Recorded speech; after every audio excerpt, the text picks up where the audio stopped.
بسم الله الرحمن الرحيم.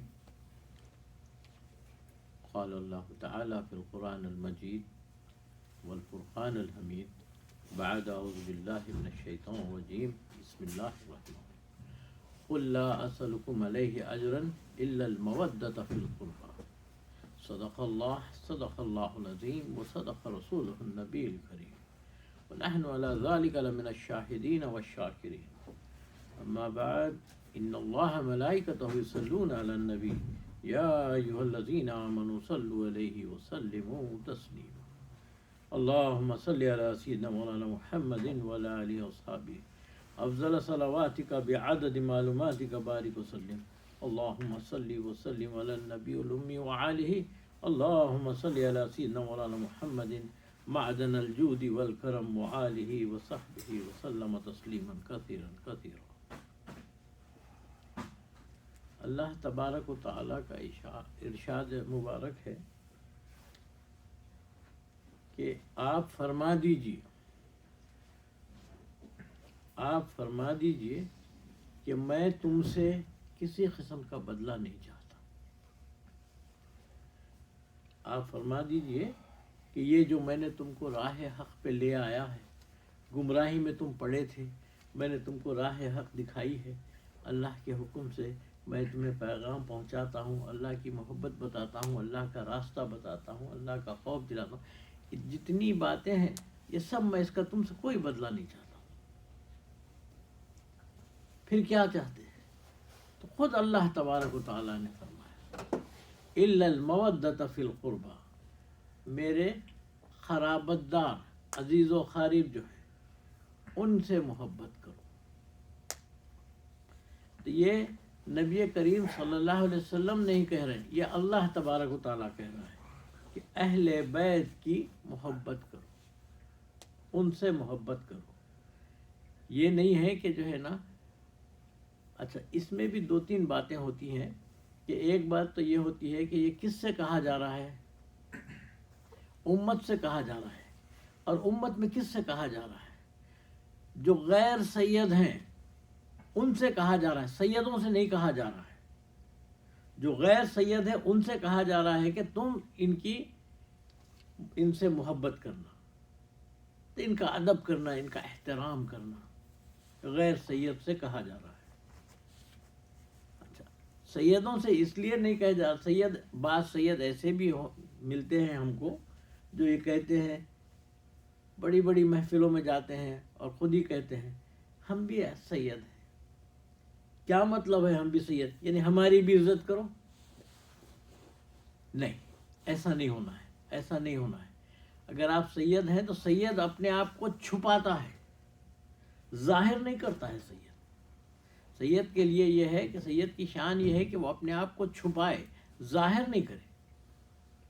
میں جانتا ہوں بعض لوگوں کو جو اپنے آپ کو وہ اس طرح کہتے ہیں کہ ہم بھی سید ہیں، ہم بھی سید ہیں. ارے آپ سے کس نے پوچھا ہے؟ دیکھو میں آپ کو بتاتا ہوں. اب یہ اس مہینے کی 15 تاریخ میں عربی کی فاتحہ تھی امام جعفر صادق رضی اللہ عنہ، اہل بیت. تو لوگ محبت کرتے ہیں اور اسے عام طور سے حرف عام میں کنڈوں کی دعوت بھی کہتے ہیں، کنڈوں کی فاتحہ بھی کہتے ہیں. یہ اب آپ سنیے، ایک چھوٹا سا بچہ 4-5 سال کا گھر کے باہر سڑک کے کنارے کھڑا تھا. تو ایک صاحب پہچانتے تھے کہ یہ اہل بیت سے ہیں. تو اس نے آ کر وہ بچے سے پوچھا کہ بابا آپ کس لیے کھڑے ہیں، بتائیے میں آپ کی کوئی مدد کروں کیا؟ وہ جان کر کے جو ہے نا اہل بیت ہیں، ان کی مدد کرنی چاہیے، آ کے کھڑے ہو. تو بچہ لڑکا خاموش ہو گیا. 4-5 سال کا ہے اور وہ خاموش ہو گیا. انہوں نے کہا بولتے کیوں نہیں بیٹا، کیا چاہیے آپ کو؟ تو بچہ اور رونے لگ گیا. تو میں نے ایسا کیا بولا بیٹا آپ کو جو آپ رو رہے ہیں؟ تب بچے نے کہا مجھے ڈر ہے کہ کہیں میں بھی جو ہے جہنم میں نہ ڈالا جاؤں. تو انہوں نے کہا ارے آپ کو اتنی بڑی بات بولنے کی کیا ضرورت ہے؟ آپ کیوں کہہ رہے ہیں؟ آپ تو اہل بیت سے ہیں، آپ کیسا جہنم کی بات کر رہے ہیں؟ آپ یہ ہے وہ. حضرت ذرا سمجھانے کی ضرورت ہے. تو بولے نہیں چچا جان، میں نے سنا ہے کہ چولہا جلاتے ہیں تو بڑی لکڑیوں کو پہلے آگ نہیں لگاتے، ساتھ میں چھوٹا چھوٹا چورے چورے باریک باریک سے لکڑیاں ڈالتی ہیں، ان کو آگ پکڑتی ہے، تب جا کے بڑے لکڑیوں کو بھی پکڑتی ہے۔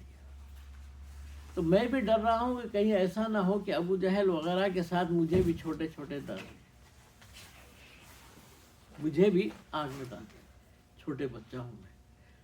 تو یہ ہے اہل بیت، اہل بیت یہ ہے، اہل بیت کی ہم کو عزت کرنی چاہیے۔ یہ ہے امام جعفر الصادق، یہ ہے امام جعفر الصادق۔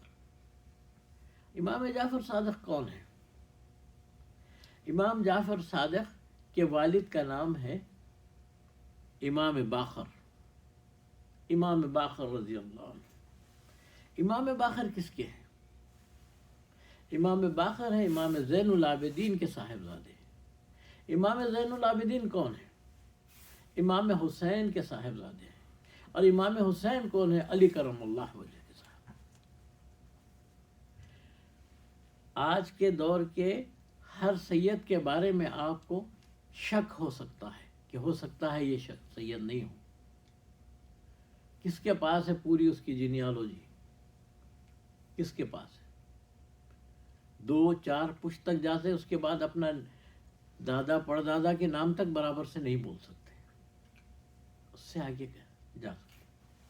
لیکن ان میں یہ ہے کہ اس میں آپ کو شک و شبے کی گنجائش ہی نہیں ہے، یہ ہے ہی اہل بیت، یہ ہے ہی اہل بیت۔ یاد رکھنا ایک اہل بیت میں 2 طرح کے ہیں، ایک ہے فاطمی اہل بیت، فاطمی نے بی بی فاطمہ الزہرا کی جو اولاد ہے وہ فاطمی کہلاتی ہے۔ اور علی کرم اللہ وجہ نے بعد میں بھی ایک اور شادی کی، ان سے جو اولاد ہوتی ہے وہ کہلاتی ہے علوی۔ تو وہ بھی اہل بیت ہیں، مگر ان کو اہل بیت مانا جاتا ہے، کیونکہ اہل بیت اس لیے مانا جاتا ہے کہ اس میں بی بی فاطمہ الزہرا بھی ہے، اور اس میں علی کرم اللہ وجہ ہے، اس لیے وہ علوی ہے۔ وہ ایک طرفہ ہے، سمجھے باپ سے جنریشن جو آتا ہے تب وہ علوی کہلائے، علی کرم اللہ وجہ کی وجہ سے۔ اور ادھر ماں بھی وہی ہے، باپ بھی وہی ہے، کہ علی کرم اللہ وجہ بھی ہے اور بی بی فاطمہ، دونوں ہی اہل بیت، تو اس لیے فاطمی اہل بیت کہا جاتا ہے۔ تو فاطمی اہل بیت ہے۔ تو عزیزان محترم، اہل سنت والجماعت کا عقیدہ ہے کہ اس کے جو بھی گزرے ہیں ان سب کو ثواب پہنچایا جا سکتا ہے، کسی بھی نیک عمل کا ثواب، چاہے وہ صدقہ خیرات ہو، چاہے نفل پڑھو، چاہے کچھ بھی کرو، آپ ان کے لیے دعا کرو اور ان کے لیے بخشش کی دعائیں کرو، ان کے لیے کرو تو فائدہ ہو۔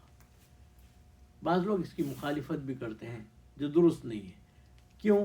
کہ اہل سنت والجماعت اس بات کے اوپر ہیں کہ نبی کریم صلی اللہ علیہ وسلم سے متعلق ایک حدیث ہے کہ ربیعہ اسلمی رضی اللہ عنہ آتے ہیں نبی کریم صلی اللہ علیہ وسلم کے پاس اور آ کر پوچھتے ہیں کہ یا رسول اللہ، میری ماں کا انتقال ہو گیا ہے، میں ان کے لیے کچھ کام کرنا چاہتا ہوں، کچھ ثواب کا کام کرنا چاہتا ہوں۔ تو نبی کریم صلی اللہ علیہ وسلم کا ارشاد ہوتا ہے کہ ان کے لیے کنواں کھدوا دو، تو جب تک کنواں رہے گا اس سے سب لوگ فیضیاب ہوتے رہیں گے، اس کا استعمال کرتے رہیں گے، تو تمہاری ماں کو بھی ثواب ملتا رہے گا۔ یہی وجہ ہے کہ اہل سنت والجماعت بار بار یہی کہتے ہیں کہ ہم تو ثواب پہنچائیں، اور ہم پہنچاتے ہی، کچھ بھی ہو، کسی طرح سے بھی، کچھ نہیں تو چند قرآن کی آیتیں ہی پڑھ کے ثواب۔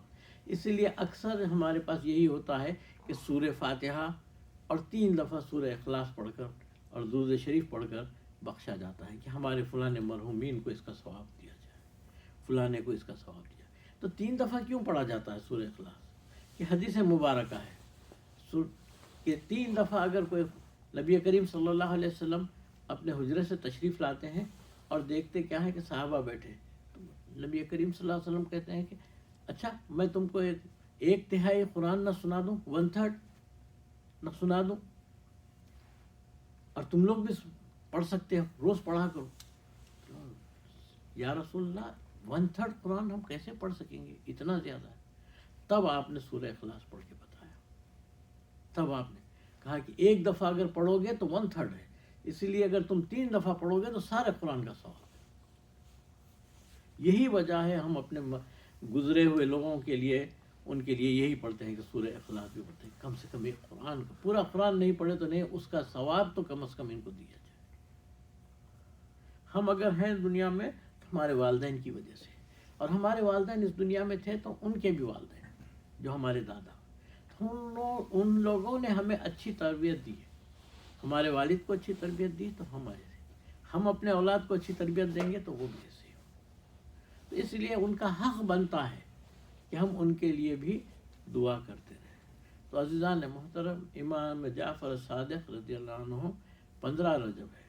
بہت سارے لوگ 20 کی بات بھی کرتے ہیں، 20 رجب کی بھی، جو مناسب نہیں ہے، کیونکہ 20 رجب جو ہے وہ امام جعفر صادق سے نہیں ہے، بلکہ یہ اعوذ باللہ من الشیطان الرجیم، نام بھول رہا ہوں میں، کہ یزید کے والد حضرت معاویہ رضی اللہ عنہ، حضرت معاویہ رضی اللہ عنہ کی بھی وفات جو ہے 20 تاریخ کو ہے۔ تو نیتوں کی خرابی کی وجہ سے شیعہ حضرات 22 کو خوشی مناتے ہیں، 22 تاریخ کو جو بھی ہے اس میں خوشی مناتے ہیں۔ تو اس کے لیے کہتے ہیں کہ امام حسن کا ہے، اس لیے سنیوں کو بھی اس میں ملانے کی کوشش کرتے ہیں کہ تم بھی ایسے ہی کرو۔ تو وہ لوگ یہ کرتے ہیں، وہ خوشی اس لیے مناتے ہیں، اور ہم سے یہ کہتے ہیں کہ نہیں، ہم بھی امام جعفر صادق کی اس پہ کرتے ہیں۔ تو یہ گمراہی ہے، اس لیے 15 تاریخ ہی کو ہمارے پاس فاتحہ ہوتی ہے۔ وَمَا عَلَيْنَا إِلَّا الْبَلَاغُ۔